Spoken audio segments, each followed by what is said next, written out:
Yes, Mr. Buffett, Mr. Munger, thank you again for being so generous with your time with us every year. I'd like to follow up on the question from the gentleman from Australia and from Munich on valuation. The gentleman from Australia asked about margin of safety, and you replied that a superior business may not require that much of a margin of safety. And my follow-up would be, does that suggest market rate of returns going forward for superior businesses?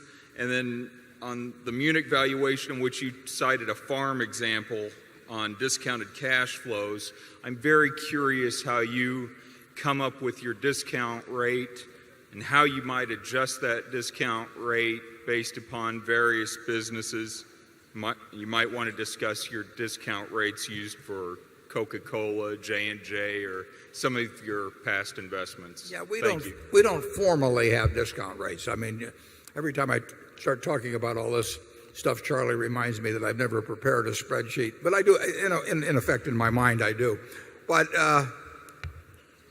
we are going to want to get a significantly higher return, obviously, in terms of cash produced relative to the amount we're outlaying now for a business than we are from a government bond. I mean, we're going to, that has to be the yardstick at a base.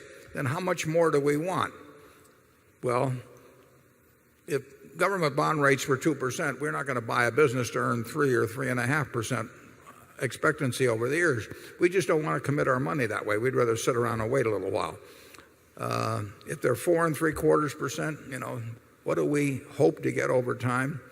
Well, we want to get a fair amount more than that. But I can't tell you that we sit down every morning and I call Charlie in Los Angeles and say, what's our hurdle rate today? I mean, we have never used the term. It's a little bit of we want enough so that we feel very comfortable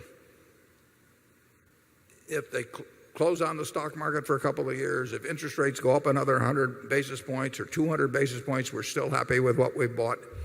And above that, I know it sounds kind of fuzzy, but it is fuzzy. Charlie? Yeah, the concept of a hurdle rate makes nothing but sense, and yet a lot of terrible errors are made by people who are talking about hurdle rates. Just because you can measure something and guess it doesn't mean that it's the controlling variable in what you're dealing with in a messy world.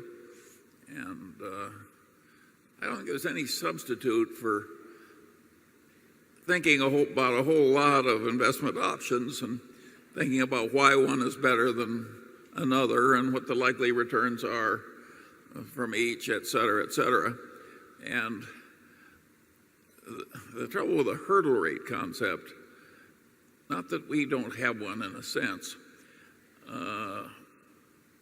is that it doesn't work as well as a system of comparing things. In other words, if I have something available that I think will give me 8% for sure, and I can buy all I want of it, and you've got a perfectly good investment that I think will earn 7, I don't have to waste 5 minutes with you. You're like the mail order service offering the bride through the mail and she's got AIDS. I can go on to some different subject. And so the concept of opportunity cost it's so little taught in investment. They teach it in the freshman course in economics in all the major universities, but when you get to the corporate finance departments and so forth, it doesn't lend itself to the kind of mathematics they want to use, so they ignore it. But in the real world, your opportunity costs are what you want to make your decisions based on. Yeah, and even if you had something you were really familiar with and were very sure on the 8%, 8.5 wouldn't tempt you if somebody came along. That's a practical matter. Sure. I've been on, as I mentioned, I've been on 19 corporate boards. I would say that of the presentations I've seen, and I've seen a lot of them, and every one of them had a calculation of internal rate of return. If they'd burned them all, the boards would have been better off. I mean, there is so much nonsense presented because the presenters essentially know what the listeners are desirous of hearing and what is needed in order to get through something that the CEO wants to do anyway, that you just get nonsense figures. And we may get nonsense figures too, but they're ours. Let me give you an example of that. I have a young friend who sells private partnership interests to investors, and he's in a really tough field where it's hard to get decent returns. And I said, "What return do you tell them you're aiming for?" And he said, 20%. And he said, "How did you pick that number?" He said, "If I chose any lower number, they wouldn't give me the money."